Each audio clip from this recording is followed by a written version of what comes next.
నమస్కారం. భారతీయ సాంప్రదాయ వాస్తుశాస్త్ర రహస్యాలను విశ్లేషించే ఈ అద్భుతమైన ప్రయాణంలోకి అడుగుపెడదాం. ఒక సాధారణ ఇల్లు ఆరోగ్యం, ప్రశాంతత, ఇంకా సంపదలను ఆకర్షించే ఒక అయస్కాంతంలా ఎలా మారుతుందో ఈ ప్రయాణంలో మనం వివరంగా తెలుసుకోబోతున్నాం. ఈరోజు మనం ప్రధానంగా 5 అంశాలను చర్చించబోతున్నాం. అవేంటంటే, ఒక శక్తి కేంద్రంగా ఇల్లు, సింహద్వారం మరియు ప్రవేశం, శ్రేయస్సు నింపే మూలలు, వంటగది మరియు నివాస స్థలాలు, అలాగే చివరగా నిర్వహణ మరియు ప్రతికూల శక్తుల తొలగింపు. సరే, మొదటి అంశం ఒక శక్తి కేంద్రంగా ఇల్లు. అసలు మనం నివసించే ఇల్లు అంటే ఏంటి అనే మన దృక్పథాన్ని ఒక్కసారి మార్చుకొని చూద్దాం. వాస్తు ప్రకారం ఇల్లు అనేది కేవలం ఇటుకలు సిమెంటుతో కట్టిన భవనం మాత్రమే కాదండి. అది మన జీవితాన్ని, భవిష్యత్తును నిర్ణయించే ఒక శక్తి కేంద్రం. ఇంట్లో వస్తువులు సరైన స్థానంలో లేకపోతే అది కేవలం అపరిశుభ్రత మాత్రమే కాదు, ఆర్థిక నష్టాలకు, కుటుంబ కలహాలకు, అనారోగ్య సమస్యలకు అదే ప్రధాన కారణం. సరైన వస్తువుల అమరికతో పాజిటివ్ ఎనర్జీని ఎలా ఆకర్షించవచ్చో మనం అర్థం చేసుకోవాలి. ఇక రెండవ అంశం సింహద్వారం మరియు ప్రవేశం. మన ఇంటి ఐశ్వర్యానికి ఈ ముఖద్వారమే ఎలా పునాది వేస్తోందో ఇప్పుడు చూద్దాం. గుమ్మం దగ్గరే అంతా మొదలవుతుందన్నమాట. సింహద్వారం ముందు చిందరవందరగా ఉన్న చెప్పులు లేదా ఓపెన్గా ఉన్న షూ ర్యాక్ పెడితే సాక్షాత్తు లక్ష్మీదేవిని అడ్డుకున్నట్లే. దానికి బదులుగా ఇంటి ముందు నీళ్లు చల్లి అందమైన ముగ్గు వేయడం ద్వారా పాజిటివ్ ఎనర్జీని మనం ఎంత చురుకుగా లోపలికి ఆహ్వానించవచ్చో ఇక్కడ స్పష్టంగా అర్థమవుతోంది. మరి ఆ చెప్పుల్నెక్కడ పెట్టాలి? వాటిని పడమర లేదా వాయువ్య దిశలో, సింహద్వారానికి ఏమాత్రం అడ్డు లేకుండా ఒక మూసి ఉన్న అరలో లేదా క్లోజ్డ్ ర్యాక్లో మాత్రమే ఉంచాలి. ఇలా చేయడం వల్ల ఇంటికొచ్చే ఎనర్జీ ఫ్లోకి ఎలాంటి ఆటంకం ఉండదు. ఇప్పుడు సింహద్వారం దాటి ఇంటి లోపలికి వెళ్దాం. ఇక్కడ మనందరి ఇళ్లల్లో ఉండే ఒక సాధారణ వస్తువుకి సంబంధించిన ఒక ఆసక్తికరమైన ప్రశ్న. లక్ష్మీదేవి ప్రతిరూపంగా భావించే చీపురును మన సంపదను రక్షించుకోవడానికి ఎక్కడ భద్రపరచాలి? దీనికి వాస్తు చాలా ఖచ్చితమైన నియమాలు చెబుతోంది. సూర్యాస్తమయం తర్వాత ఊడ్చడంగాని, ముఖ్యంగా రాత్రిపూట చెత్తను బయటపారేయడంగాని చెయ్యకూడదు. అలా చేస్తే మన ఇంటి ఐశ్వర్యాన్ని మనమే బయటకు ఊడ్చేసినట్లు అవుతుంది. అలాగే పాడైపోయిన లేదా విరిగిపోయిన చీపురును వెంటనే పారేయాలి. వాడేసిన చీపురును ఎవరికీ కనిపించకుండా ఒక రహస్యమూలలో పడుకోబెట్టి ఉంచాలన్నది ఇక్కడ మనం గుర్తుంచుకోవాల్సిన అసలైన విషయం. సరే, ఇప్పుడు మూడవ అంశం శ్రేయస్సు నింపే మూలలు. ఇంటి నిర్మాణంలో బరువుని, అలాగే ఆధ్యాత్మికతను ఎలా బ్యాలెన్స్ చేయాలో డిసైడ్ చేసే ప్రధానమైన ప్రదేశాలు ఇవే. ఇక్కడ గమనిస్తే ఒక స్పష్టమైన వ్యత్యాసం మనకు అర్థమవుతోంది. దైవానికి నిలయమైన ఈశాన్య మూల ఎప్పుడూ ఖాళీగా, శుభ్రంగా, చాలా తేలికగా ఉండాలి. ఇక్కడ నీళ్లు, పూలు ఉన్న ఒక గాజు పాత్రను ఉంచడం మంచిది. ఇది ఇంట్లోని పెద్దవారికి అనారోగ్య సమస్యలు రాకుండా అడ్డుకుంటుంది. ఇకపోతే నైరుతి మూల, ఇది కుబేరుని స్థానం. ఆర్థిక భద్రత కోసం ఈ ప్రదేశం ఎప్పుడూ బరువుగా ఉండాలి. అందుకే డబ్బు దాచుకునే సేఫ్ లేదా బీరువలను నైరుతిలో ఉత్తరం వైపు చూసేలా పెట్టుకోవాలి. ఇదొక పర్ఫెక్ట్ బ్యాలెన్స్ అన్నమాట. ఇప్పుడు 4వ అంశానికి వెళ్దాం. వంటగది మరియు నివాస స్థలాలు. ఇంటి గుండెకాయలాంటి వంటగదిలోకి అడుగు పెడదాం. ఇక్కడే పంచభూతాలు నిరంతరం ఒకదానికొకటి ఎదురుపడుతుంటాయి. ఇక్కడ అసలు సమస్య ఏంటంటే అగ్ని, నీరు పక్కపక్కనే ఉండటం. గ్యాస్ స్టవ్ అనేది అగ్నితత్వానికి ప్రతీక, సింక్ అనేది జలతత్వానికి ప్రతీక. ఈ 2 విరుద్ధ శక్తులు పక్కపక్కనే ఉంటే ఆటోమేటిక్గా అది ఇంటి ప్రశాంతతను దెబ్బతీస్తుంది. అందుకే ఈ 2 ఎప్పుడూ పక్కపక్కనే ఉండకూడదు. ఇంకొక ముఖ్యమైన విషయం, రాత్రి నిద్రపోయే ముందు ఎంగిలి గిన్నెలను సింక్లో అలాగే వదిలేయడం వాస్తు ప్రకారం అస్సలు మంచిది కాదు. నిద్రపోయేలోపు వంటగదిని శుభ్రం చేసుకుంటేనే సాక్షాత్తు ఆ అన్నపూర్ణాదేవి మనింట్లో కొలువై ఉంటుంది. ఆ ఇంటికి ఎప్పటికీ తిండికి, శ్రేయస్సుకు లోటుండదు.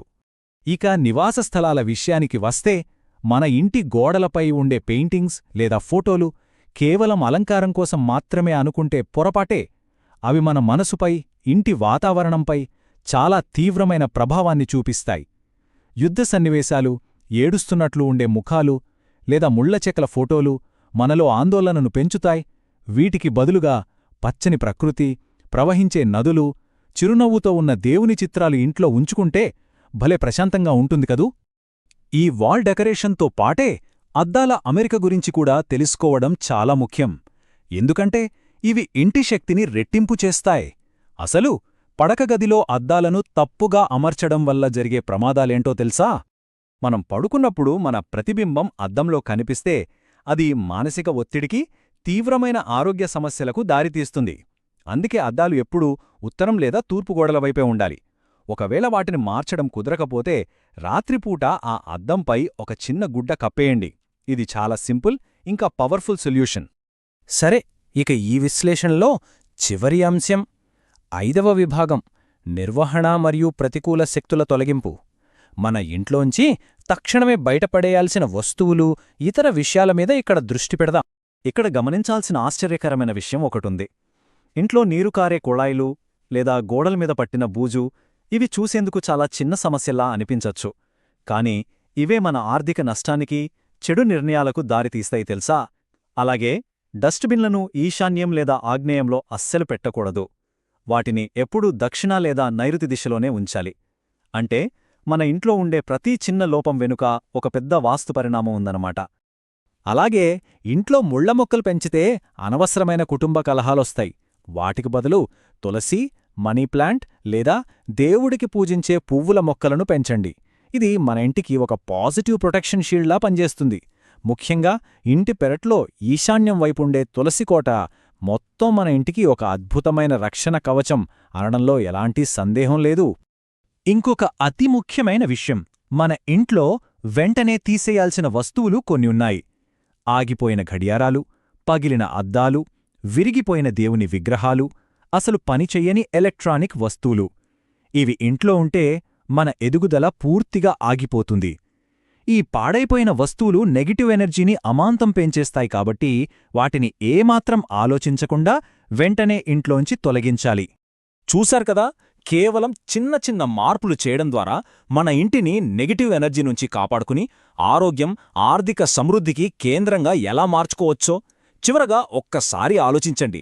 మన ఇల్లు నిజంగా ఒక శక్తి కేంద్రమైతే ఆ గోడల మధ్య దాగి ఉన్న వస్తువులు ఇప్పుడు ఎలాంటి శక్తిని పెంపొందిస్తున్నాయి? వాస్తు సూత్రాలతో ఆ శక్తిని సానుకూలంగా మార్చుకునే దిశగా మనం అడుగులు వేద్దాం. ఈ ప్రయాణంలో మాతో పాటు ఉన్నందుకు ధన్యవాదాలు. నమస్కారం. భారతీయ సాంప్రదాయ వాస్తుశాస్త్ర రహస్యాలను విశ్లేషించే ఈ అద్భుతమైన ప్రయాణంలోకి అడుగుపెడదాం. ఒక సాధారణ ఇల్లు ఆరోగ్యం, ప్రశాంతత, ఇంకా సంపదలను ఆకర్షించే ఒక అయస్కాంతంలా ఎలా మారుతుందో ఈ ప్రయాణంలో మనం వివరంగా తెలుసుకోబోతున్నాం. ఈరోజు మనం ప్రధానంగా 5 అంశాలను చర్చించబోతున్నాం.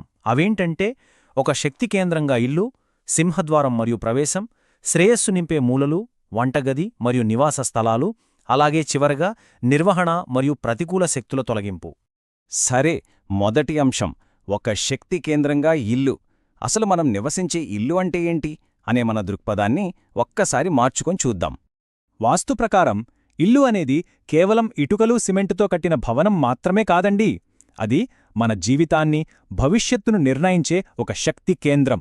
ఇంట్లో వస్తువులు సరైన స్థానంలో లేకపోతే అది కేవలం అపరిశుభ్రత మాత్రమే కాదు, ఆర్థిక నష్టాలకు, కుటుంబ కలహాలకు, అనారోగ్య సమస్యలకు అదే ప్రధాన కారణం. సరైన వస్తువుల అమరికతో పాజిటివ్ ఎనర్జీని ఎలా ఆకర్షించవచ్చో మనం అర్థం చేసుకోవాలి. ఇక రెండవ అంశం, సింహద్వారం మరియు ప్రవేశం. మన ఇంటి ఐశ్వర్యానికి ఈ ముఖద్వారమే ఎలా పునాది వేస్తోందో ఇప్పుడు చూద్దాం.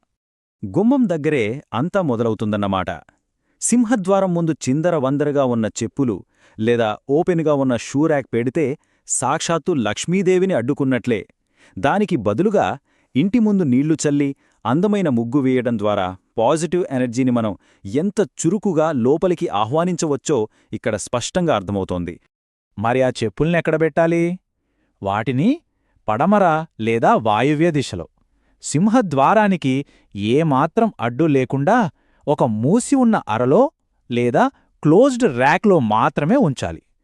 ఇలా చేయడం వల్ల ఇంటికొచ్చే ఎనర్జీ ఫ్లోకి ఎలాంటి ఆటంకం ఉండదు. ఇప్పుడు సింహద్వారం దాటి ఇంటి లోపలికి వెళ్దాం. ఇక్కడ మనందరి ఇళ్లల్లో ఉండే ఒక సాధారణ వస్తువుకి సంబంధించిన ఒక ఆసక్తికరమైన ప్రశ్న. లక్ష్మీదేవి ప్రతిరూపంగా భావించే చీపురును మన సంపదను రక్షించుకోవడానికి ఎక్కడ భద్రపరచాలి? దీనికి వాస్తు చాలా ఖచ్చితమైన నియమాలు చెబుతోంది. సూర్యాస్తమయం తర్వాత ఊడ్చడం గాని, ముఖ్యంగా రాత్రిపూట చెత్తను బయటపారేయడం గాని చెయ్యకూడదు. అలా చేస్తే మన ఇంటి ఐశ్వర్యాన్ని మనమే బయటకు ఊడ్చేసినట్లు అవుతుంది. అలాగే పాడైపోయిన లేదా విరిగిపోయిన చీపురును వెంటనే పారేయాలి. వాడేసిన చీపురును ఎవరికీ కనిపించకుండా ఒక రహస్య మూలలో పడుకోబెట్టి ఉంచాలన్నది ఇక్కడ మనం గుర్తుంచుకోవాల్సిన అసలైన విషయం. సరే, ఇప్పుడు మూడవ అంశం శ్రేయస్సు నింపే మూలలు. ఇంటి నిర్మాణంలో బరువుని, అలాగే ఆధ్యాత్మికతను ఎలా బ్యాలెన్స్ చెయ్యాలో డిసైడ్ చేసే ప్రధానమైన ప్రదేశాలు ఇవే. ఇక్కడ గమనిస్తే ఒక స్పష్టమైన వ్యత్యాసం మనకు అర్థమవుతోంది. దైవానికి నిలయమైన ఈశాన్యమూల ఎప్పుడూ ఖాళీగా, శుభ్రంగా, చాలా తేలికగా ఉండాలి. ఇక్కడ నీళ్లు, పూలు ఉన్న ఒక గాజు పాత్రను ఉంచడం మంచిది. ఇది ఇంట్లోని పెద్దవారికి అనారోగ్య సమస్యలు రాకుండా అడ్డుకుంటుంది. ఇకపోతే నైరుతి మూల, ఇది కుబేరుని స్థానం. ఆర్థిక భద్రత కోసం ఈ ప్రదేశం ఎప్పుడూ బరువుగా ఉండాలి. అందుకే డబ్బు దాచుకునే సేఫ్ లేదా బీరువలను నైరుతిలో ఉత్తరం వైపు చూసేలా పెట్టుకోవాలి. ఇదొక పర్ఫెక్ట్ బ్యాలెన్స్ అన్నమాట. ఇప్పుడు 4వ అంశానికి వెళ్దాం. వంటగది మరియు నివాస స్థలాలు. ఇంటి గుండకాయలాంటి వంటగదిలోకి అడుగు పెడదాం. ఇక్కడే పంచభూతాలు నిరంతరం ఒకదానికొకటి ఎదురుపడుతుంటాయి. ఇక్కడ అసలు సమస్యేంటంటే అగ్ని, నీరు పక్కపక్కనే ఉండటం. గ్యాస్ స్టవ్ అనేది అగ్నితత్వానికి ప్రతీక, సింక్ అనేది జలతత్వానికి ప్రతీక. ఈ రెండు విరుద్ధ శక్తులు పక్కపక్కనే ఉంటే ఆటోమేటిక్గా అది ఇంటి ప్రశాంతతను దెబ్బతీస్తుంది. అందుకే ఈ రెండు ఎప్పుడూ పక్కపక్కనే ఉండకూడదు. ఇంకొక ముఖ్యమైన విషయం, రాత్రి నిద్రపోయే ముందు ఎంగిలి గిన్నెలను సింక్లో అలాగే వదిలేయడం వాస్తు ప్రకారం అస్సలు మంచిది కాదు. నిద్రపోయేలోపు వంటగదిని శుభ్రం చేసుకుంటేనే సాక్షాత్తు ఆ అన్నపూర్ణాదేవి మనింట్లో కొలువై ఉంటుంది. ఆ ఇంటికి ఎప్పటికీ తిండికి, శ్రేయస్సుకు లోటుండదు. ఇక నివాస స్థలాల విషయానికి వస్తే మన ఇంటి గోడలపై ఉండే పెయింటింగ్స్ లేదా ఫోటోలు కేవలం అలంకారం కోసం మాత్రమే అనుకుంటే పొరపాటే. అవి మన మనసుపై, ఇంటి వాతావరణంపై చాలా తీవ్రమైన ప్రభావాన్ని చూపిస్తాయి. యుద్ధ సన్నివేశాలు, ఏడుస్తున్నట్లు ఉండే ముఖాలు లేదా ముళ్లచెక్కల ఫోటోలు మనలో ఆందోళనను పెంచుతాయి. వీటికి బదులుగా పచ్చని ప్రకృతి, ప్రవహించే నదులు, చిరునవ్వుతో ఉన్న దేవుని చిత్రాలు ఇంట్లో ఉంచుకుంటే భలే ప్రశాంతంగా ఉంటుంది కదూ. ఈ వాల్ డెకరేషన్తో పాటే అద్దాల అమెరిక గురించి కూడా తెలుసుకోవడం చాలా ముఖ్యం. ఎందుకంటే ఇవి ఇంటి శక్తిని రెట్టింపు చేస్తాయి. అసలు పడకగదిలో అద్దాలను తప్పుగా అమర్చడం వల్ల జరిగే ప్రమాదాలేంటో తెలుసా? మనం పడుకున్నప్పుడు మన ప్రతిబింబం అద్దంలో కనిపిస్తే అది మానసిక ఒత్తిడికి, తీవ్రమైన ఆరోగ్య సమస్యలకు దారితీస్తుంది. అందుకే అద్దాలు ఎప్పుడూ ఉత్తరం లేదా తూర్పు గోడల వైపే ఉండాలి. ఒకవేళ వాటిని మార్చడం కుదరకపోతే రాత్రిపూట ఆ అద్దంపై ఒక చిన్న గుడ్డ కప్పేయండి. ఇది చాలా సింపుల్, ఇంకా పవర్ఫుల్ సొల్యూషన్. సరే, ఇక ఈ విశ్లేషణలో చివరి అంశం 5వ విభాగం, నిర్వహణ మరియు ప్రతికూల శక్తుల తొలగింపు. మన ఇంట్లోంచి తక్షణమే బయటపడేయాల్సిన వస్తువులు, ఇతర విషయాల మీద ఇక్కడ దృష్టి పెడదాం. ఇక్కడ గమనించాల్సిన ఆశ్చర్యకరమైన విషయం ఒకటుంది. ఇంట్లో నీరు కారే కుళాయిలు లేదా గోడల మీద పట్టిన బూజు, ఇవి చూసేందుకు చాలా చిన్న సమస్యలా అనిపించచ్చు. కాని ఇవే మన ఆర్థిక నష్టానికి, చెడు నిర్ణయాలకు దారితీస్తాయి తెలుసా? అలాగే డస్ట్బిన్లను ఈశాన్యం లేదా ఆగ్నేయంలో అస్సలు పెట్టకూడదు. వాటిని ఎప్పుడూ దక్షిణ లేదా నైరుతి దిశలోనే ఉంచాలి. అంటే మన ఇంట్లో ఉండే ప్రతి చిన్న లోపం వెనుక ఒక పెద్ద వాస్తు పరిణామం ఉందన్నమాట. అలాగే ఇంట్లో ముళ్ల మొక్కలు పెంచితే అనవసరమైన కుటుంబ కలహాలొస్తాయి. వాటికి బదులు తులసి, మనీ ప్లాంట్ లేదా దేవుడికి పూజించే పువ్వుల మొక్కలను పెంచండి. ఇది మన ఇంటికి ఒక పాజిటివ్ ప్రొటెక్షన్ షీల్డ్లా పనిచేస్తుంది. ముఖ్యంగా ఇంటి పెరట్లో ఈశాన్యం వైపుండే తులసికోట మొత్తం మన ఇంటికి ఒక అద్భుతమైన రక్షణ కవచం అనడంలో ఎలాంటి సందేహం లేదు. ఇంకొక అతి ముఖ్యమైన విషయం, మన ఇంట్లో వెంటనే తీసేయాల్సిన వస్తువులు కొన్ని ఉన్నాయి. ఆగిపోయిన ఘడియారాలు, పగిలిన అద్దాలు, విరిగిపోయిన దేవుని విగ్రహాలు, అసలు పనిచెయ్యని ఎలక్ట్రానిక్ వస్తువులు. ఇవి ఇంట్లో ఉంటే మన ఎదుగుదల పూర్తిగా ఆగిపోతుంది. ఈ పాడైపోయిన వస్తువులు నెగటివ్ ఎనర్జీని అమాంతం పెంచేస్తాయి కాబట్టి వాటిని ఏమాత్రం ఆలోచించకుండా వెంటనే ఇంట్లోంచి తొలగించాలి. చూశారు కదా, కేవలం చిన్న చిన్న మార్పులు చేయడం ద్వారా మన ఇంటిని నెగటివ్ ఎనర్జీ నుంచి కాపాడుకుని ఆరోగ్యం, ఆర్థిక సమృద్ధికి కేంద్రంగా ఎలా మార్చుకోవచ్చో. చివరగా ఒక్కసారి ఆలోచించండి, మన ఇల్లు నిజంగా ఒక శక్తి కేంద్రమైతే ఆ గోడల మధ్య దాగి ఉన్న వస్తువులు ఇప్పుడు ఎలాంటి శక్తిని పెంపొందిస్తున్నాయి? వాస్తు సూత్రాలతో ఆ శక్తిని సానుకూలంగా మార్చుకునే దిశగా మనం అడుగులు వేద్దాం. ఈ ప్రయాణంలో మాతో పాటు ఉన్నందుకు ధన్యవాదాలు.